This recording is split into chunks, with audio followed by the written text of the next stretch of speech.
Exercise 2.1 chapter 2 9th class NCERT के क्वेश्चनों को solve करेंगे। तो सोल्व करने से पहले मैं बता देता हूँ कि वीडियो को शुरू से लास्ट तक देखें, शेयर करें, अच्छा लगे तो कमेंट भी करें। और कोई भी क्वेरी हो आरएस की, क्वेश्चंस की या एनसीईआरटी की बुक की, वो कमेंट कर सकते हैं या एसडब्ल्यू कक्षा के नाम से एफबी पे एक पेज है, वहाँ पे भी क्वेश्चनों को पोस्ट कर सकते हैं। ठीक है, तो स्टार्ट करते हैं और वीडियो को लास्ट तक जरूर देखना क्योंकि क्वेश्चन नंबर 3 जो है वो थोड़ा इंटरेस्टिंग क्वेश्चन है। ठीक है, तो शुरू करते हैं। क्वेश्चन नंबर 1 है कि which of the following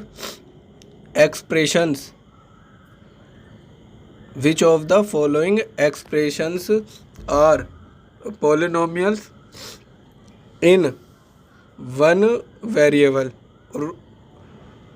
variable and which of the following expression are not polynomial. यानी कि पहले क्वेश्चन में हमें ये पता लगाना है कि कौन से पोलिनोमियल है और कौन से नहीं। तो जो पहचान बताई थी प्रीवियस वीडियो में उसका ध्यान रखना होगा। अब देखो, इसका जो पहला पॉइंट है या पहला क्वेश्चन है उसमें लिखा गया है कि 4x² माइनस 3x प्लस 7। ये पहला क्वेश्चन है जिसे हमें पता करना पोलिनोमियल है या नहीं। और इसका जो दूसरा क्वेश्चन है वो है 3√t प्लस t√2। ठीक है, ये हो गया इसका दूसरा पार्ट। अभी हम पता लगाएंगे कि ये पोलिनोमियल है या नहीं। प्रीवियस वीडियो में पहचान बताई थी, नहीं देगी तो कोई नहीं, यहाँ से भी समझ में आ जाएगी। और क्वेश्चन नंबर जो इसका 4th है यानी कि 3rd जो छोड़ा गया वो HW में हो गया होमवर्क में, जो हमें करके बताना। अगर नहीं होता तो कोई समस्या नहीं है, कमेंट कर देना।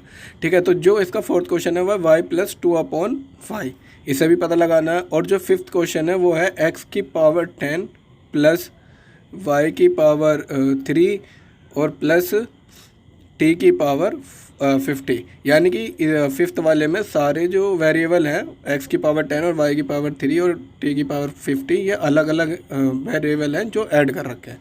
अब देखो, पहला क्वेश्चन जो है, पहले क्वेश्चन का आंसर हम लिख रहे हैं कि इट इज़ अ पोलिनोमियल, यानी कि ये पोलिनोमियल है। पोलिनोमियल क्यों है? तो पोलिनोमियल का हमने बताई थी जो पहचान है वो ये है कि वेरिएबल जो है उसकी पावर एक कंप्लीट नंबर में होती है, यानी कि फ्रैक्शन में नहीं हो सकती, जो रिमेंबर वाला पॉइंट लास्ट वीडियो में बताया था। और फ्रैक्शन में नहीं होती, रूट में नहीं होती और माइनस में नहीं होती। और यहाँ पे एक्स की जो पावर है वो क्या है? पॉजिटिव है, यानी कि ये पोलिनोमियल है। रीज़न यही हो गया, it is a polynomial, power of variables is in the complete number. अब देखो, ये हो गया इसका पहले का। तो अब चलते हैं हम, अगर समझ में आया तो ठीक है, नहीं तो वीडियो को थोड़ा पॉज करके भी देख सकते हैं या प्रीवियस वीडियो को भी देख लेना, लिंक डिस्क्रिप्शन में मिल जाएगा। जो दूसरा है इसमें देखो टी वेरिएबल है। अब टी जो वेरिएबल है इसके पावर ऊपर आ रहा रूट का मतलब होता है 1/2, या ऐसे भी ले लो √t। तो इसका मतलब ये आ गया एक फ्रैक्शन में आने का मतलब हो गया इट इज़ नॉट पोलिनोमियल, क्योंकि नहीं होती पावर, वेरिएबल की पावर कभी भी फ्रैक्शन में। और जो दूसरा क्वेश्चन है इसे हमें पहले थोड़ा सोल्व करना पड़ेगा। ये नहीं कि सारे ही क्वेश्चन हमें डायरेक्टली सोल्व मिल जाते हैं, तो कुछ में हमें देखना पड़ता है एक्सपोनेंट के थ्रू। तो यहाँ y जो है हम उसे ऊपर ले जाएंगे, जब ले जाएंगे तो पावर पॉजिटिव बना है वो माइनस में हो जाएगी, और माइनस में होती है क्या हो गया? एलिजिबल नहीं हुआ इसके लिए। ठीक है, तो एलिजिबल नहीं होता, इट इज़ नॉट पोलिनोमियल। और जो 3rd वाला ये पोलिनोमियल है। क्यों? क्योंकि x⁻10 एक अलग वेरिएबल है, y⁻3 एक अलग वेरिएबल है और t⁻50 एक अलग वेरिएबल है जो ऐड कर रखे हैं। ठीक है, तो यानी कि इन सब की क्या कंप्लीट नंबर में है, तो ये भी पॉसिबल है। तो it is a sum of polynomial, ये रीज़न लिख रखा है, तो यानी कि पोलिनोमियल है कुल मिला के। तो अब देखते हैं इसका क्वेश्चन नंबर 2 में कि क्या दिया गया है। इस क्वेश्चन नंबर 1 का जो 2nd पार्ट है उसे खुद करना है HW में, यानी कि होमवर्क में दिया गया, तो करना, ट्राई करना। तो क्वेश्चन नंबर 2 को देखते हैं। ठीक है, तो क्वेश्चन नंबर 2 में लिखना है हमें, या जो सॉल्व करना है वो लिखना है कि right the coefficient of x²। यानी कि जो क्वेश्चन नंबर 2 अगर हम इसे ट्रांसलेट करके देखें तो इसमें लिखना है कि हमें x² के जो भी पार्ट होंगे उनके कोफिशिएंट लिखने हैं। देखो, कोफिशिएंट, डिग्री और वेरिएबल जो होते हैं इनमें डिफरेंशिएट को सही तरीके से समझ लेना, इसलिए कह रहा हूँ कि बार बार प्रीवियस वीडियो को देखना। बाकी हम इसमें भी डिटेल में बता रहे हैं क्योंकि साथ के साथ ही, क्योंकि वीडियो लेंथी बनी है इसी वजह से, तो समझना क्या है। तो जो क्वेश्चन नंबर 2 उसका जो पहला पार्ट है वो लिखा है 2 + x² + x।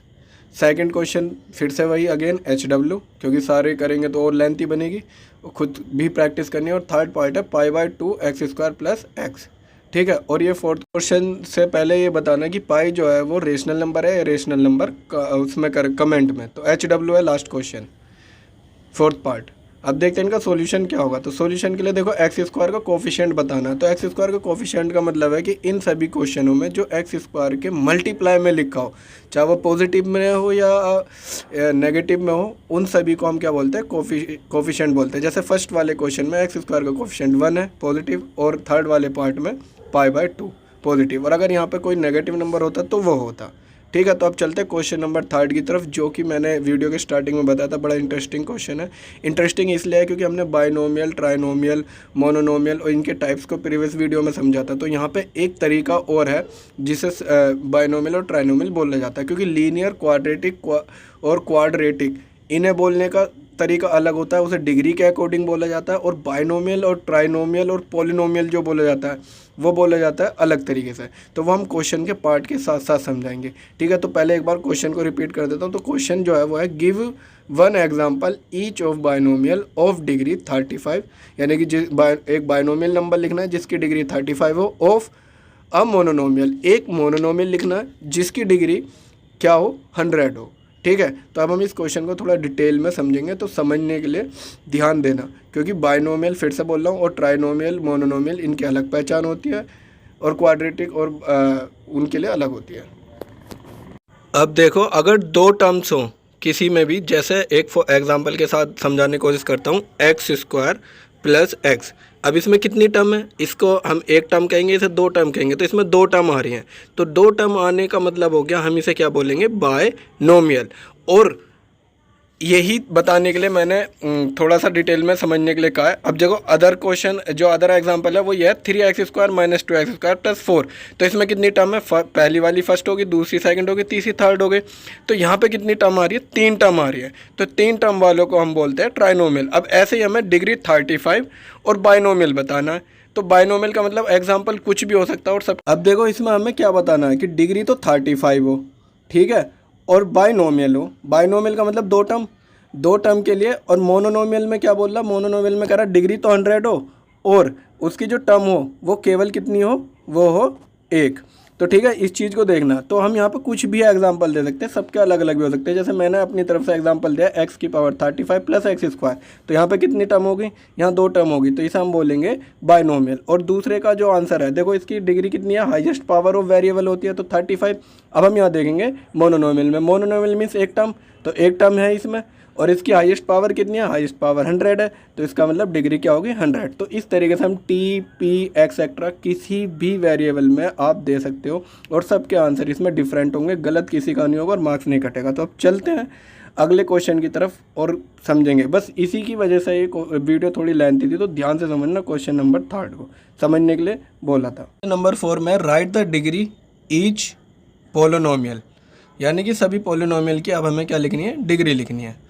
तो पहला पार्ट है इसका, देखते हैं क्या है, 5x³ plus 4x² plus 7x। यानी कि अगर मैं बाइनोमियल और ट्राइनोमियल फिर से रिपीट कराना चाहूँ तो इसमें 3 टर्म होगी, 3 टर्म है तो हम इसे बोलेंगे ट्राइनोमियल। पर डिग्री के अकॉर्डिंग कुछ और बोला जाता है, वो नेक्स्ट क्वेश्चन में देखेंगे। सेकंड पार्ट जो है इसका वो होमवर्क हो गया, और थर्ड भी होमवर्क हो गया। ठीक है। तो अब देखते हैं इसका जो फोर्थ क्वेश्चन है उसमें क्या लिखा है, उसमें लिखा है 3। तो हमें इन सब की क्या बताने, डिग्री बताने। तो पहले क्वेश्चन, डिग्री की डेफिनेशन होती है highest power of the variable. तो वेरिएबल की हाईएस्ट पावर क्या है, 3 होने के मतलब क्या हो गया, तो पहले पार्ट में इसका आंसर क्या निकल के आता है, डिग्री में 3। ठीक है। तो इसीलिए मैंने डेफिनेशन भी बता दी साथ के साथ। तो ये हो गया पहला सॉल्व। और देखो बाइनोमियल ट्राइनोमियल अभी समझाया था, कितनी टर्म है, 1 2 3। अब देखो इसका फोर्थ पार्ट देखते हैं। फोर्थ पार्ट में क्या करना है, जब भी ऐसा क्वेश्चन आए तो हम क्या करेंगे, अपने पास से कोई भी वेरिएबल ले लेंगे और उसकी डिग्री ले लेंगे 0, क्योंकि इसके बारे में हम डिटेल में प्रीवियस वीडियो में समझ चुके हैं कि अगर किसी की भी पावर 0 तो वो 1 होता है। तो यहाँ पे हाईएस्ट पावर कितनी है, 0, तो डिग्री कितनी हुई इसकी, 0। तो इस तरीके से, और इसे मोनोनोमियल बोलेंगे क्योंकि इसमें टर्म कितनी है, 1। तो अब देखते हैं क्वेश्चन नंबर 5। ठीक है, नजला होने की वजह से थोड़ा सा ऊपर नीचे हो जाता है, तो समझने की कोशिश करना। अब देखेंगे क्वेश्चन नंबर 5 कि इसमें क्या करना है। तो क्वेश्चन नंबर 5 में लिखा है, classify the following as linear, quadratic, और क्यूबिक, मतलब हमें इसमें ये बताना है कि लीनियर इक्वेशन कौन सी है, क्वाड्रेटिक कौन सी है, क्यूबिक कौन सी है, ठीक है, इन पोलिनोमियल में। तो बाइनोमियल ट्राइनोमियल की पहचान टर्म्स के अकॉर्डिंग होती है और क्वाड्रेटिक और क्यूबिक लीनियर की पहचान होती है डिग्री के अकॉर्डिंग। ये दोबारा बताया जा रहा है रिकॉल करने के लिए। तो पहला क्वेश्चन है x² + x, फिर दूसरा है सेकंड पार्ट जो x - x³, थर्ड पार्ट तुम्हारा होमवर्क हो जाएगा, और फोर्थ पार्ट है तुम्हारा 1 + x, ठीक है। तो बाकी के जो पार्ट बचे हुए हैं जो भी इनके अलावा है, ये लास्ट वाला पार्ट है 7x³, वो सभी करने हैं, ट्राई करने, कोशिश करना, ठीक है। तो जैसे कि फर्स्ट पार्ट है, फर्स्ट पार्ट में देखेंगे ये पहला टर्म हो गया, सेकंड टर्म हो गया, तो इसमें कितने टर्म हो गए टोटल, कुल मिलाकर 2 टर्म, जैसे सामने दिख रहा है। तो टर्म के अकॉर्डिंग तो हम इसे बोल देंगे बाइनोमियल, पर हमें यहाँ पे बाइनोमियल नहीं बताना, हमें यहाँ पे डिग्री के अकॉर्डिंग बताना है कि कौन सी इक्वेशन वाली बनेगी। तो यहाँ पर हाईएस्ट पावर कितनी है, इसकी हाईएस्ट पावर है 2, 1 भी है पर हम हाईएस्ट पावर देखेंगे डिग्री के लिए, तो 2 होगी, तो इसे हम बोलेंगे क्वाड्रेटिक। अब देखो सेकंड क्वेश्चन क्या है, इसमें कितने टर्म है, इसमें भी 1 2 2 टर्म है, तो इसके हिसाब से ये बाइनोमियल हो गया, ठीक है। पर यहाँ पे फिर से बोल रहा हूँ मैं, बाइनोमियल ट्राइनोमियल नहीं पूछा, तो पूछा है लीनियर क्वाड्रेटिक, तो उसके हिसाब से इसकी हाईएस्ट पावर कितनी है 3 को हम क्या बोलते हैं, क्यूबिक। तो ये क्यूबिक इक्वेशन बोली जाएगी, ठीक है। इस तरीके से ध्यान रखना है, दोनों चीज़ बार बार रिपीट इसलिए हो रही है जो माइंड में बढ़िया सेट हो जाए, ठीक है, कि क्यूबिक, क्वाड्रेटिक, लीनियर कैसे है और बाइनोमियल ट्राइनोमियल। तो थर्ड तो HW हो गया। अब फोर्थ में देखो 1 + x, इसमें भी 2 टर्म है, तो 2 टर्म के अकॉर्डिंग हम इसे क्या बोलेंगे, बाइनोमियल बोलेंगे। पर हमें यहाँ पे क्या बताना है, डिग्री वो बतानी है कि ये क्वाड्रेटिक है क्या है। तो डिग्री कितनी है हाईएस्ट पावर वेरिएबल की, 1, तो इसके हिसाब से क्या बन गया, लीनियर बन गया, क्योंकि 1 पावर वाले को क्या बोलते हैं, लीनियर बोलते हैं। आप देखो इसका लास्ट वाले में कितने पार्ट है जी, एक पार्ट है, एक ही टर्म है, तो एक ही टर्म है, इसका मतलब ये मोनोनोमियल, और हाईएस्ट पावर 3, तो ये हो गया क्यूबिक। तो देखते रहिए, सीखते रहिए, और SW कक्षा को सब्सक्राइब